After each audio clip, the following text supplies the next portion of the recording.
Hello everyone, Radhe Radhe. आप सभी का हमारे चैनल में बहुत बहुत स्वागत है। आज मैं आप सभी के साथ शेयर करूंगी सावन शिवरात्रि पर भगवान का अभिषेक किस प्रकार किया जाता है, पूजा किस प्रकार की जाती है। तो हमने यहाँ पर पूर्व दिशा की ओर मुख करके अपनी चौकी स्थापित कर ली है। मिट्टी के शिवलिंग जो है ना आज के दिन बनाए जाते हैं। सबसे पहले पूजा में दीपक प्रज्वलित करना है, उसके बाद करना है आपको संकल्प में मैंने अपने सीधे हाथ में एक सुपारी ली है, कुछ दक्षिणा लेना है, एक पुष्प लेना है, थोड़ा सा जल लेना है, चावल लेना है और संकल्प करना है कि हे प्रभु, मेरे घर में जो भी दरिद्रता है, जो भी संकट है, जो भी परेशानियां हैं, सब को हर लीजिए और मुझ पर अपनी कृपा कीजिए। तो बस इस तरह संकल्प पूरा करने के बाद चावल और सारी चीज़ें छोड़ दें। उसके बाद किया जाता है गौरी गणेश का पूजन। शिवलिंग की बीच की जो थाली है, इस साइड है गौरी जी और उस साइड है गणेश जी। तो इस तरह से जो है ना हमने गौरी गणेश की स्थापना की है। सिपाड़ी के रूप में हमने यहाँ पर गौरी गणेश जी बनाए हैं। सबसे पहले स्नान करवाया, उसके बाद एक पुष्प में रोली चावल लगाकर अर्पित कर दिए हैं। तो इस तरह से जो है ना गौरी गणेश का पूजन जो है ना हो जाएगा। इसके बाद आपको एक बेलपत्र लेना है। बेलपत्र के ऊपर थोड़े से चावल यानी अक्षत रखना है। यहाँ पर हमने पार्थिव शिवलिंग बनाए हैं। तो जब भी आप पार्थिव शिवलिंग बनाकर उनकी पूजा करते हैं तो उनका ध्यान करना बहुत ज़रूरी है। भगवान शिव से प्रार्थना करना है, जब तक मैं इस शिवलिंग की पूजा कर रही हूँ या कर रहा हूँ तब तक आप इस पार्थिव शिवलिंग में आकर विराजमान हो जाइए। तो इस तरह से प्रार्थना करते हुए चावल और बेलपत्र जो है ना भगवान शिव पर आपको छोड़ देने हैं। उसके बाद कराना है आपको स्नान के लिए सबसे पहले गंगा जल लिया जाता है। तो एक लोटे में गंगा जल में जल मिला दीजिए, क्योंकि इतना ज़्यादा गंगा जल तो बहुत ज़्यादा हो जाएगा। तो सबसे पहले 4 बार जल छोड़ा जाता है। पैर धुलाने के लिए, हाथ धुलाने के लिए, आचमन करवाने यानी जल पिलाने के लिए, उसके बाद स्नान करवाया जाता है। यहाँ हम इसके बाद करवाएंगे कच्चे दूध से स्नान। तो एक धार लगाकर कच्चे दूध से आपको स्नान कराना है। नमः शिवाय का मन में आपको जप करना है। इसके बाद आपको पंचामृत चढ़ाना है। तो जो जैसी चीज़ें चढ़ाई जाती हैं, जिनका जैसे विधान होता है, मैं सेम वही तरीका जो है ना इस वीडियो में आप लोगों के साथ शेयर कर रही हूँ। तो वीडियो को ध्यान से देखना। इसके बाद जो है ना हम यहाँ पर शुद्ध जल से भगवान को स्नान कराएंगे। पूरी पूजा में आप मन में नमः शिवाय का जप करते रहें। आप पति पत्नी मिलकर भी भगवान शिव की इस तरह से पूजा कर सकते हैं। पति अगर कहीं बाहर रहते हैं, कहीं नौकरी पेशा है, तो आप अपने बच्चों को साथ में बिठाल कर भी इस तरह से पूजा कर सकते हैं। इसके बाद हम करवाएंगे गंधोदक स्नान। तो जहाँ जैसी पूजा की जाती है वही सेम तरीका दिखाती हूँ। छोटा वीडियो को तो मैं बिल्कुल बहुत छोटा भी बना सकती हूँ, लेकिन एक सही तरीका पूजा करने की एक जो सही विधि होती है वो पूरी ईमानदारी के साथ जो है ना आप लोगों के साथ में शेयर करती हूँ। यहाँ पर मैंने एक कटोरी में भांग ली थी और भांग में मैंने यहाँ पर दूध मिलाया था और दूध मिलाने के बाद भगवान शिव पर इस तरह से चढ़ाना है आपको। तो भांग से भगवान शिव को स्नान कराया जाता है। अगर आपकी कोई विशेष मनोकामना है तो भगवान शिव इससे बहुत जल्दी प्रसन्न होते हैं। इसके बाद हमने शुद्ध जल से स्नान करवाया। इसके बाद आपको कलावा रूपी वस्त्र अर्पित करनी है। तो दो वस्त्र अर्पित किए जाते हैं, पहला धोती, दूसरा दुपट्टा। इस तरह से वस्त्र अर्पित कराने के बाद आप जनेऊ चढ़ा दें।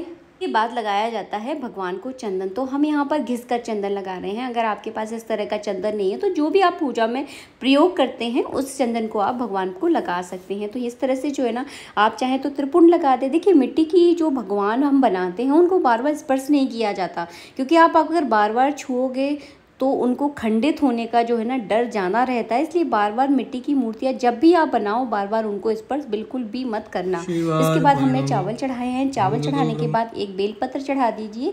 इसके बाद किया जाता है रुद्र अभिषेक। अगर आपको रुद्री आती है, संस्कृत आपको पढ़ना आता है, तो रुद्री की पुस्तक ईजिली आपको मार्केट में मिल जाएगी। रुद्री से आप रुद्र अभिषेक भगवान का कर सकते हैं। रुद्री अगर नहीं आती तो 108 बार आप नमः शिवाय का मन में जप करते हुए भगवान को इस तरह का इसको गंगा सागर हमारे यहाँ बोला जाता है।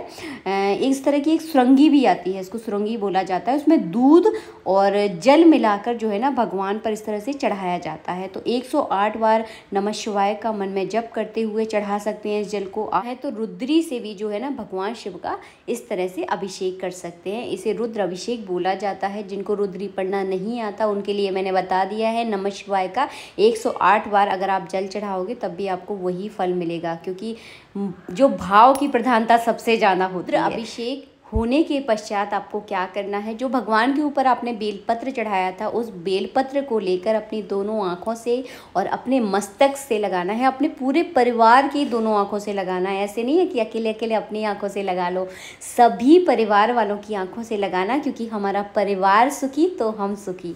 उसके बाद जो है ना आपको शुद्ध जल से भगवान को स्नान कराना है। जितना भी आपने फूल बेलपत्र चढ़ाए थे, जनेऊ चढ़ाया था, सब कुछ भगवान के ऊपर से निकाल देना है, अच्छे से स्नान कराना है। उसके बाद जो है ना आपको चढ़ाना है कलावा रूपी वस्त्र। भी आप भगवान का अभिषेक करते हैं तो 2 बार भगवान का श्रृंगार किया जाता है। पहली बात स्नान के बाद श्रृंगार किया जाता है, उसके बाद अभिषेक के बाद फिर से श्रृंगार किया जाता है।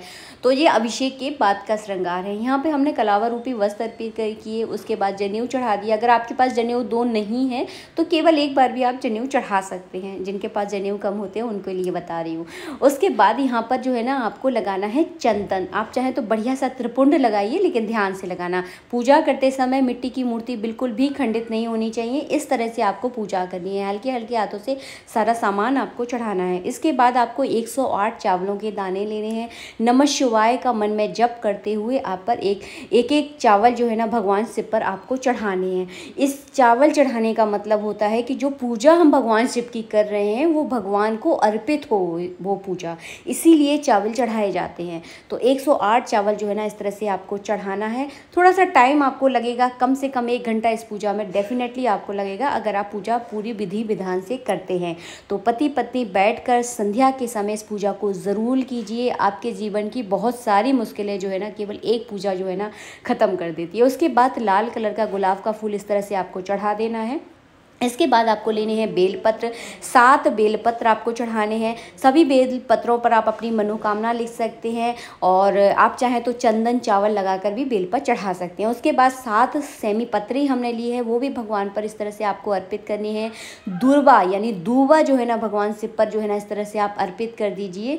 तो जैसे पूजा का स्टेप होता है ना, वही सारे स्टेप बाय स्टेप मैं आपको पूरी समझाने की पूरी कोशिश कर रही हूँ। इसके बाद गुलाल, अबरक, ये सारी चीज़ें भी आपको चढ़ा देनी है भगवान पर।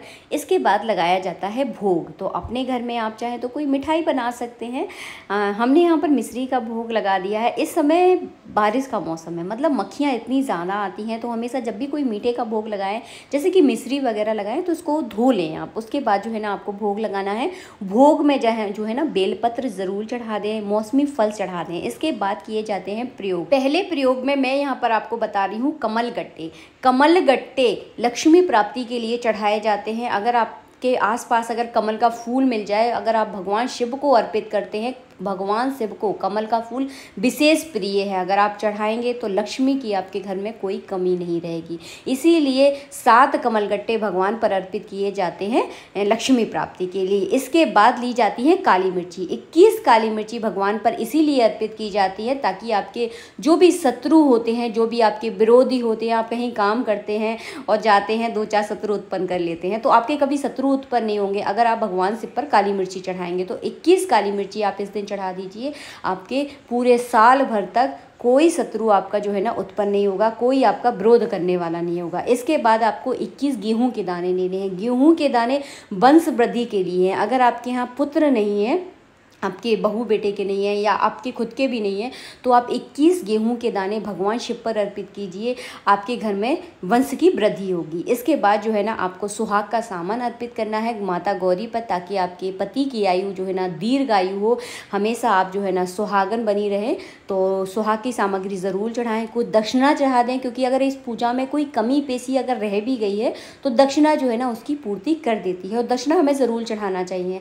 हर जगह हर सामान उपलब्ध नहीं हो पाता है, दक्षिणा अगर चढ़ा देते हैं तो उस सामान की जो है ना पूर्ति हो जाती है। इसके बाद करनी है आपको आरती की थाली तैयार हो गई है, आप सब भी आ जाइए। तो इस तरह से इसके बाद जो है ना आपको आरती करनी है। भगवान शिव की महाशिवरात्रि यानी सावन की शिवरात्रि में जो है ना इस तरह से आपको पूजन करना है। सुबह के समय कर सकते हैं, आप चाहें तो प्रदोष काल में कर सकते हैं। इसके बाद जल का अर्घ आपको देना है। जल का अर्घ जो छींटे होते हैं पूरे घर पर आपको छिड़कने हैं, पूरे परिवार वालों के ऊपर आपको छिड़कने हैं, ताकि सारी आदि व्याधि जो भी दिक्कतें आपके घर में हैं सब कुछ खत्म हो जाएं। और इस पूजा को आप शिवरात्रि के दिन कर सकते हैं। प्रदोष भी है उस दिन, शनि प्रदोष भी पड़ रहा है, तो मतलब बहुत अच्छा शुभ मुहूर्त है। अगर बाई चांस अगर नहीं भी कर पाएँ तो सोमवार, सावन के सोमवार के दिन भी आप इस पूजा को कर सकते हैं। इसके बाद आप पुष्प चढ़ा दें, यानी पुष्पांजलि कर दें। तो पुष्पांजलि करना भी पूजा में बहुत ज़रूरी होता है। बहुत सारे लोग नहीं करते हैं, लेकिन हमें ज़रूर करना चाहिए। इसके बाद जो है ना, बस 5-10 मिनट बाद जो है ना, आप विसर्जन कर दें। विसर्जन बहुत ज़रूरी होता है। जब आप पार्थिव शिवलिंग बनाते हैं तो विसर्जन ज़रूर करें। तो विसर्जन का जो है ना मंत्र होता है, वैसे आप सबको मंत्र नहीं आता होगा, क्योंकि मंत्र थोड़े से बड़े हो जाते हैं, हर कोई नहीं बोल पाता, और अशुद्ध मंत्र जो है ना हमें नहीं बोलना चाहिए। तो आपको एक गाना गाना है, मैं आपको गाकर सुनाती हूँ। जाओ जाओ भोलेनाथ विसर्जन है, कल फिर आना निमंत्रण है। जाओ जाओ भोलेनाथ विसर्जन है।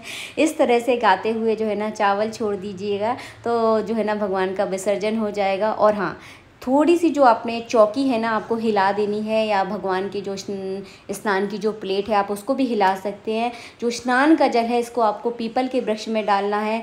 तिली अगर आप भगवान शिव पर चढ़ाते हैं, काली वाली तिली, याद आ गया मुझे, तो इससे जो है ना पितृदोष की शांति होती है। पितृदोष में आपको बहुत फ़ायदा मिलता है। आशा करती हूँ वीडियो बहुत ज़्यादा हेल्पफुल रहा होगा। वैसे वीडियो बहुत ज़्यादा हेल्पफुल वाला वीडियो मैंने आप लोगों के लिए बनाया था। जय श्री राधे मित्रों, नमः शिवाय, ओम नमः शिवाय, राधे राधे।